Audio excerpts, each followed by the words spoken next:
ഒരു ദിവസം ഷെയർ സിംഗ് എല്ലാവരെയും ഒരുമിച്ച് വിളിച്ചു വരുത്തി. അവരെല്ലാവരും ഷെയർ സിംഗിനെ പുകഴ്ത്തി പറഞ്ഞു, നമ്മുടെ രാജാവിനെ പോലെ ഈ ലോകത്ത് വേറൊരു രാജാവും ഇല്ല.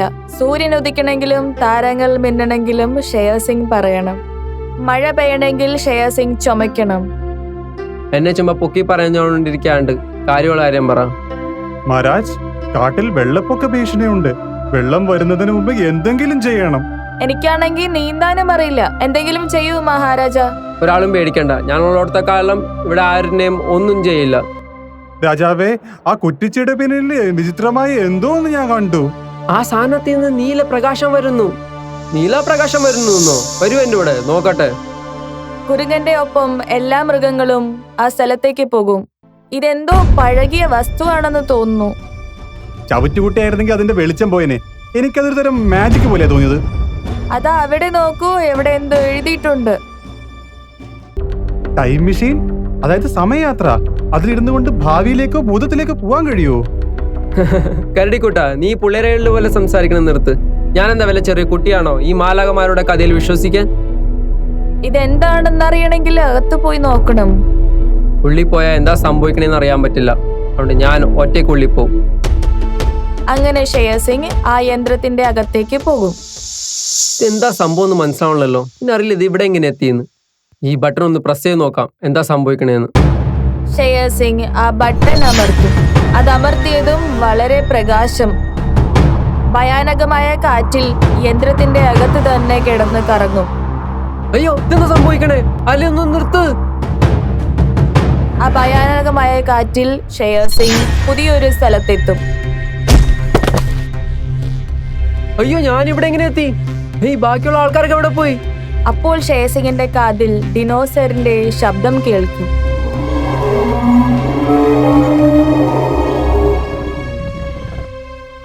എന്താ ഈ ശബ്ദം? ഞാനിപ്പോ എവിടെയാ? ഇത് ആലോചിക്കുമ്പോൾ തന്നെ ആ ദൃശ്യം കണ്ട് ഷെയർ സിംഗ് അമ്പരിച്ചു പോവും.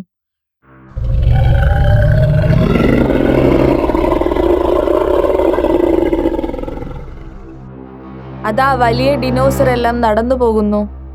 വലിയ ആനയും പുലിയും സിംഹവും എല്ലാം നടക്കുന്നത് ഷെയർ സിംഗ് കാണുന്നു. അയ്യോ, ഇനി ശരിക്കും ടൈം മെഷീൻ ആണോ? ഞാൻ 500 കോടി വർഷങ്ങൾ മുമ്പാണോ വന്നിരിക്കണത്? കുട്ടി, നീ ആരാണ്? ഈ യുഗത്തിലുള്ള ആരായിട്ടും തോന്നില്ല. ഞാൻ കുട്ടിയല്ല, ഞാൻ ഷെയർ സിംഗ് ആണ്, കാട്ടിലെ രാജാവ്. നിന്റെ തമാശയൊക്കെ കൊള്ളാം, പക്ഷെ ഇത് നീ വേറെ ആരോടും പറയണ്ട. അല്ലെങ്കിൽ ഇവിടുത്തെ വലിയ മൃഗങ്ങളെല്ലാം നിന്നെ ചതച്ചു കൊല്ലും. നോക്കൂ, ഞാൻ നിങ്ങളെ കുട്ടിയാണ്. ഞാൻ നിങ്ങളുടെ ഫ്യൂച്ചറിൽ നിന്ന് ഇങ്ങോട്ട് വന്നതാണ്. ദയവ് എനിക്ക് തിരിച്ചു പോകാനുള്ള മാർഗം പറഞ്ഞു തരുമോ? നിന്നെ പോലെ ഭാവിയിൽ നിന്ന് വേറൊരു ജീവി ഇവിടെ വന്നിരുന്നു, പക്ഷെ തിരികെ പോവാൻ കഴിഞ്ഞില്ല. ഇനി നിനക്കും ഇവിടെ താമസിക്കേണ്ടി വരും. ഇത് പറഞ്ഞ വലിയ സിംഹം അവിടുന്ന് പോകുന്നു. ആ യന്ത്രത്തിന്റെ മുന്നിൽ എല്ലാവരും ഷെയർ സിംഗിന് വേണ്ടി കാത്തിരുന്നു. മഹാരാജാവ് അകത്തേക്ക് പോയിട്ട് കുറെ നേരമായല്ലോ, ഇതുവരെ എന്താ വരാത്തത്? ഇനി എങ്ങാണ്ടോ അതിന്റെ ഉള്ള എന്തെങ്കിലും പറ്റിക്കാണുമോ? നമുക്ക് അകത്തേക്ക് പോയി നോക്കണം. നിൽക്കവിടെ, അകത്ത് അപകടമാണ്. അതുകൊണ്ട് നമ്മൾ 2 പേര് പോയാൽ മതി. അങ്ങനെ കരടിയും കുരങ്ങനും യന്ത്രത്തിന്റെ അകത്ത് ചെന്നു. ഷെയർ സിംഗിന്റെ മയക്കം കണ്ട് അവര് വല്ലാതെ ഭയന്നു. ബല്ലു, മഹാരാജാവിന്റെ ബോധം പോയി കിടക്കുക. 2 പേരും കൂടെ ഷെയർ സിംഗിനെ ഉണർത്താൻ നോക്കി. പക്ഷെ ഷെയർ സിംഗ് ഒരു ശവത്തിനെ പോലെ അവിടെ മയങ്ങിക്കിടക്കുകയാണ്. എനിക്ക് തോന്നുന്നു രാജാവ് ഈ ടൈം മെഷീനിലൂടെ ഭാവിയിലോ ഭൂതത്തിലേക്കോ പോയി. അപ്പോൾ അത് അവിടെ ഒരു TV ഓണാകുന്നു. അവര് 2 പേരും അതിൽ ഷെയർ സിംഗിനെ കണ്ടു. എന്റെ ദൈവമേ, ഞാനിത് എവിടെയാ? ഇത് ഭയങ്കര ഭയാനകമായ സ്ഥലമാണല്ലോ. എന്റെ സ്ഥലത്തേക്ക് എത്തിച്ചേക്ക് ദൈവമേ. ബല്ലു, ഷേർ സിംഗ് കുഴപ്പത്തിലാണ്. നമുക്ക് എന്തെങ്കിലുമൊക്കെ ചെയ്യണം. അവിടുന്ന് കരടിയും കുരങ്ങനും പുറത്തു വന്ന് ഈ കഥ എല്ലാരോടും പറയും. സുഹൃത്തുക്കളെ, നമ്മുടെ രാജാവ് ടൈം മെഷീനിലൂടെ ഭൂതകാലത്തിലേക്ക് പോയി. അദ്ദേഹത്തെ എങ്ങനെയെങ്കിലും തിരികെ കൊണ്ടുവരാനുള്ള വഴി നമ്മൾ കണ്ടുപിടിക്കണം. പക്ഷെ നമ്മളിങ്ങനെ പുള്ളിനെ തിരിച്ചു കൊണ്ടുവരും. ഞാൻ കേട്ടു മുയൽ ശാസ്ത്രത്തെ പറ്റി പഠിക്കുന്നുണ്ട്. ഇച്ചിരി ദിവസങ്ങൾക്കകം മുയൽ ശാസ്ത്രജ്ഞനാവും. അതിന് അതെ, ടൈം മെഷീനെ പറ്റി നമ്മളെക്കാളും കൂടുതൽ അവൻ അറിയുന്നുണ്ടാവും. നമുക്ക് അയാളുടെ സഹായം പോയി ചോദിക്കാം. അങ്ങനെ ഷെയർ സിംഗ് വെള്ളം കുടിക്കാൻ വേണ്ടി ഒരു നദിയുടെ തീരത്തേക്ക് ചെല്ലും. ഞാൻ ഏത് മെഷീനിലാണോ ഇരുന്നത് ആ മെഷീൻ എനിക്കൊന്നും എന്റെ കാട്ടിൽ തന്നെ ഉണ്ട്. പക്ഷെ ഏതൊരു ബുദ്ധിയുള്ള മൃഗം അതിന്റെ മര്യാദക്ക് ഉപയോഗിക്കാൻ അറിഞ്ഞാലേ എനിക്ക് തിരിച്ചവിടെ എത്താൻ പറ്റുള്ളൂ. ഇവിടെ വന്നതിൽ നീ ഖേദിക്കണ്ട ഷേർ സിംഗ്. യഥാർത്ഥത്തിൽ നീ ഇവിടെ വന്നതല്ല, നിന്നെ ഇങ്ങോട്ട് കൊണ്ടുവന്നതാണ്. കൊണ്ടുവരുവാന്നോ? എന്താ അതിന്റെ അർത്ഥം? നീ കാട്ടിലെ നല്ലൊരു രാജാവാണ്. കാട്ടിലെ അപകടങ്ങളെക്കുറിച്ച് നിനക്ക് ആശങ്കയുണ്ട്. അതുകൊണ്ടാണ് പ്രകൃതി മാതാവ് നിന്നെ ഇങ്ങോട്ട് വിളിച്ചത്. പക്ഷെ എന്നെ എന്തിനാ ഇവിടെ എന്നെ വിളിപ്പിച്ചേ? കാട്ടിൽ വരുന്ന എല്ലാ അപകടങ്ങളിൽ നിന്നും കാടിനെ രക്ഷിക്കാനുള്ള വഴികൾ നിനക്ക് ഇവിടെ നിന്ന് പഠിക്കാം. പക്ഷെ ഇതൊക്കെ പഠിച്ചായിട്ട് ഞാൻ എന്റെ രാജ്യത്തോട്ട് തിരിച്ചെങ്ങനെ പോകും? ഇതിന്റെ വഴിയും ഈ പ്രകൃതി ദേവി തന്നെ നിന്നെ കാണിക്കും. തഥാസ്തു. അങ്ങനെ ഷേർസിംഗ് ഭയന്ന് ആ കാട്ടിലൂടെ നടന്നു. ഞാൻ എന്റെ സ്ഥലത്ത് ഭയങ്കര ശക്തിയുള്ള ഒരു രാജാവായിരുന്നു. പക്ഷെ ഞാൻ ഇവിടെയാണെങ്കിൽ ഒരു ശക്തി ഇല്ലാത്ത ഒരു മൃഗം മാത്രമാണ്. എനിക്കെന്നെ അറിയാനും കൂടി മേല ഞാൻ എന്റെ രാജ്യത്തോട്ട് തിരിച്ചെത്തുകയോ ഇല്ലയോ എന്ന്.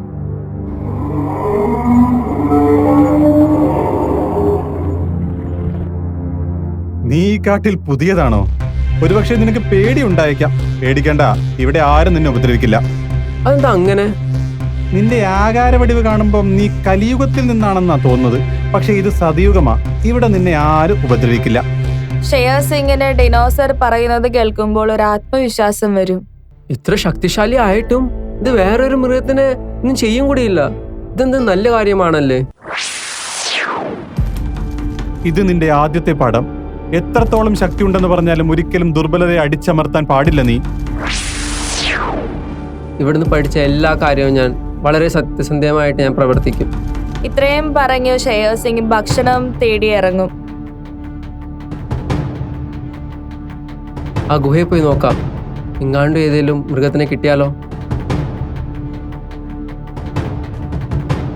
ഇത്രയും വലിയ എലിയെ കണ്ട് ഷെയർസിംഗ് വല്ലാതെ ഭയന്നു പോയി. അയ്യോ, ഇത്ര വലിയ എലിയോ? ഞാനെങ്ങാണ്ട് ഇതിനെ കൊല്ലാൻ പോയി കഴിഞ്ഞാൽ ഇതെന്നെ തന്നെ കൊന്നുകളയും. പേടിക്കണ്ട ഷേർസിംഗ്, ഞാൻ നിന്നെ കൊല്ലാനൊന്നും പോകുന്നില്ല. പക്ഷെ ഞാൻ മനസ്സിൽ വിചാരിച്ചത് ഇയാൾ എങ്ങനെയാ മനസ്സിലാക്കിയത്? അതിനെക്കുറിച്ച് ഞാൻ പിന്നീട് പറയാം. തൽക്കാലം എന്തെങ്കിലും കഴിക്കാം. എനിക്ക് ഭയങ്കര വിശപ്പുണ്ട്. ഇത്രയും പറഞ്ഞ് എലിയുടെ ഭാര്യയെ വിളിച്ചു. അലിയ, നമ്മൾ അതിഥിക്ക് കഴിക്കാൻ എന്തെങ്കിലും കൊണ്ടുപോടോ. ഇതാ ഭക്ഷണം, ഇത് കഴിച്ച് നിന്റെ വിശപ്പ് മാറ്റൂ. ഇവിടുത്തെ മൃഗങ്ങൾ എന്ത് നല്ലതാ. ബാക്കിയുള്ള മൃഗത്തിനെ പറ്റിയും ചിന്തിക്കുകയും ചെയ്യും അവര്. ഇത് നിന്റെ രണ്ടാമത്തെ പാഠമാണ് ഷേർസിംഗ്. ഒരു രാജാവ് എന്ന നിലയിൽ വിശക്കുന്നവർക്ക് ഭക്ഷണവും ദരിദ്രർക്ക് ഉപജീവനമാർഗവും നൽകുക എന്നത് നിന്റെ കടമയാണ്.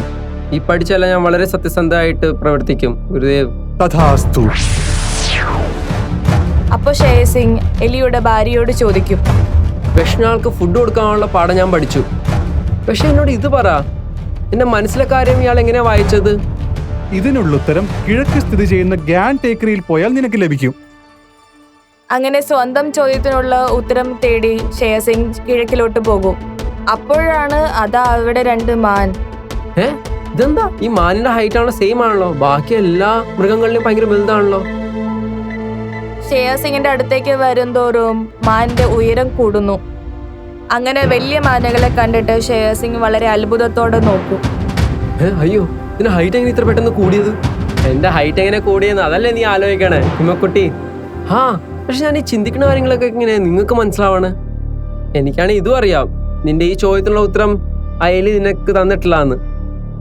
ഇത് കേട്ട് ഷെയർസിംഗ് പിന്നെയും പറയുന്നു, ബാ, ഞാൻ നിന്റെ നിന്റെ ഉത്തരം തരാം. അങ്ങനെ മാനുകൾ ഷെയർസിംഗിനെ കൂട്ടി വിദ്യാലയം കാണിക്കാൻ പോകുന്നു. തന്റെ ചോദ്യമായിരുന്നു നമ്മളെങ്ങനെ താൻ പറയണൊക്കെ ചിന്തിക്കണേന്ന്. അതിന്റെ ഉത്തരമാണ് പഠനം. ഇവിടെ ബാക്കിയുള്ളവർ എന്തോ ആ മനസ്സിൽ ചിന്തിക്കണേന്നുള്ള പഠനമാണ് നമുക്കിവിടെ തരണത്. ഇതിന്റെ അർത്ഥം നല്ലോണം പഠിക്കുന്ന ആൾക്കാര് വരാൻ പോണ തലമുറക്ക് നല്ല ഭാവി കൊടുക്കാൻ പറ്റുമോ? നീ ചിന്തിച്ചത് ശരിയാണ്. പക്ഷെ ഇവിടെ നിന്ന് നീ 2 പാഠങ്ങൾ പഠിക്കും. ആദ്യത്തെ പാഠം വിദ്യാഭ്യാസം ഭാവിയെ രൂപപ്പെടുത്തുന്നു എന്നതാണ്. പിന്നെ രണ്ടാമത്തെ പാഠം?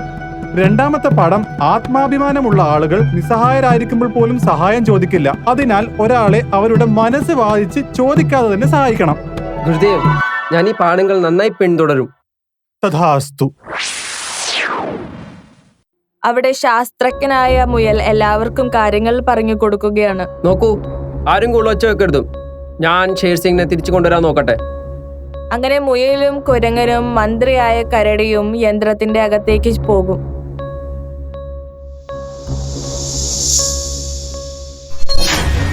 രാജാവ് ഷേർസിംഗ്, ഞാൻ ബട്ടൺ അമർത്താൻ പോവാണ്. പെട്ടെന്ന് തിരിച്ചു വന്നോ. പെട്ടെന്ന് പാസ്റ്റിന് ഇപ്പൊ പ്രശ്നത്തിലോട്ട് വാ ഷേർസിംഗ്, പെട്ടെന്ന് വാ. അങ്ങനെ വളരെ ചെറിയ സമയത്തിനുള്ളിൽ ശാസ്ത്രജ്ഞനായ മുയൽ ഷെയർസിംഗിനെ തിരിച്ചു കൊണ്ടുവരും. ഞാൻ എവിടെയാ? രാജാവേ, നിങ്ങൾ തിരിച്ച് കാട്ടിലേക്ക് എത്തിയിരിക്കുന്നു. ഇത് കേട്ട ഷെയർസിംഗ് വളരെ പെട്ടെന്ന് ഉണരും. എന്നെ തിരിച്ചുകൊണ്ടതിന് വളരെ നന്ദി. അങ്ങനെ യന്ത്രത്തിൽ നിന്ന് പുറത്തു വന്ന ഷേർസിംഗ് ഇത് എല്ലാവരോടും പറയും. കൂട്ടുകാരെ, ഏറ്റവും ആദ്യം നമ്മൾ നമ്മുടെ ഈ കാട്ടിൽ വിദ്യാലയങ്ങൾ നമ്മൾ തുറക്കും. അത് വെച്ച് എല്ലാവർക്കും പഠിക്കാൻ പറ്റണം. അതുകഴിഞ്ഞിട്ട് നമ്മൾ ആശുപത്രികൾ തുറക്കും, എല്ലാവർക്കും ഫ്രീ ആയിട്ട് മരുന്നുകൾ കിട്ടാൻ വേണ്ടി. എല്ലാ സ്ഥലത്തും അന്നദാനം ഉണ്ടാവും, ആരും വിശന്നിരിക്കാൻ പാടില്ല. ഇത് കേട്ട് എല്ലാവരും വളരെയധികം സന്തോഷരാവും. ഇത് കേട്ട് കുരങ്ങൻ ചോദിക്കും, രാജാവേ, മഴക്കാലം വരാൻ പോകുന്നു. വെള്ളപ്പൊക്കത്തിൽ നിന്ന് കാടിനെ രക്ഷിക്കാൻ അങ്ങ് എന്തെങ്കിലും ചെയ്യണം. നമ്മൾ പഠിച്ച വിവരമുള്ള എഞ്ചിനീയേഴ്സിനെ കൊണ്ട് നമ്മൾ ഈ കാട്ടിൽ ഇങ്ങനത്തെ ഡ്രെയിനേജ് സിസ്റ്റം ഉണ്ടാക്കും. അതാകുമ്പോൾ വെള്ളം പൊങ്ങുമ്പോഴേക്കും അത് ആ ഡ്രെയിനെ കൂടി പുറത്തോട്ട് പോകും. ഷേർസിംഗ്, നിന്നിൽ എനിക്ക് വളരെയധികം സന്തോഷമുണ്ട്. നീ പറഞ്ഞത് ചെയ്തു കാണിച്ചു. ഇനി ഞാൻ ഇവിടുത്തെ ഒരു നേതാവിനെ ടൈം മെഷീൻ വഴി ഭാവിയിലേക്ക് കൊണ്ടുപോയി ഒരു പാഠം പഠിക്കും. അങ്ങനെ ഭാവിയിൽ ഇന്ത്യക്ക് അഭിവൃദ്ധി പ്രാപിക്കാൻ കഴിയും. നിങ്ങൾ മഹാനാണ്. ഗുരുദേവ് കി ജയ്. ഗുരുദേവ് കി ജയ്.